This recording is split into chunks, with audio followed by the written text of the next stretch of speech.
Kenapa? Kenapa? Apa dah jadi? Apa jadi? Oh no. Oh jom kita pergi kumpul. Oh kenapa? Apa dah jadi? Kena keluar. Kebakaran ah. Jom.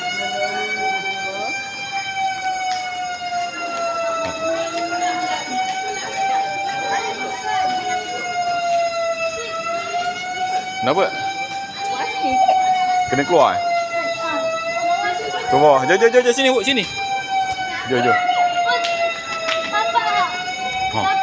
Tak tahu. Ha, kenapa?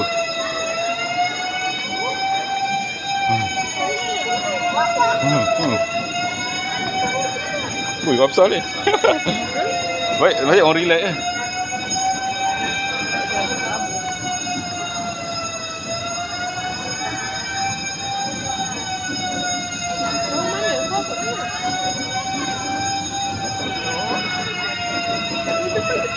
Cuba pusing kanan.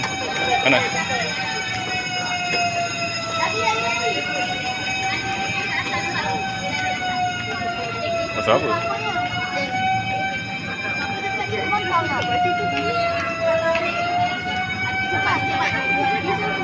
Sini. Situ keluar. Keluar itu. Keluar. Oh, sini. Pasal apa? Ada apa Ada kes tu. Ada kes. Kebakaran air. Oh, right. Ada budak hilang apa kan? Tak tahu tu. Macam apa? Relax je makan lah. Tak puasa.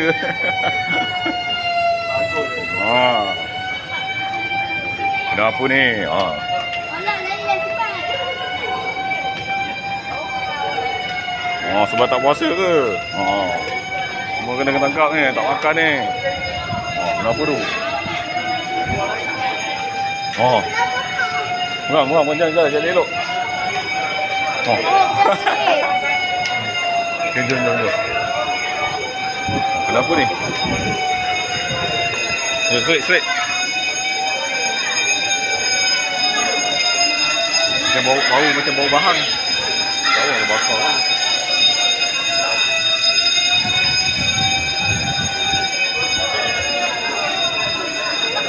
Apa tak jadi ke nak beli? Ha? Kita tengok ke? Jom kita balik. Buat apa nak duduk sini? Apa?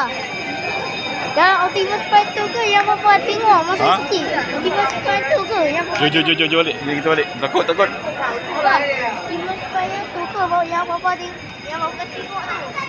Ha? Tak cakap jangan pergi sini. Tapi tak nak. Kita pergi yang lain dah. Apa dah jadi?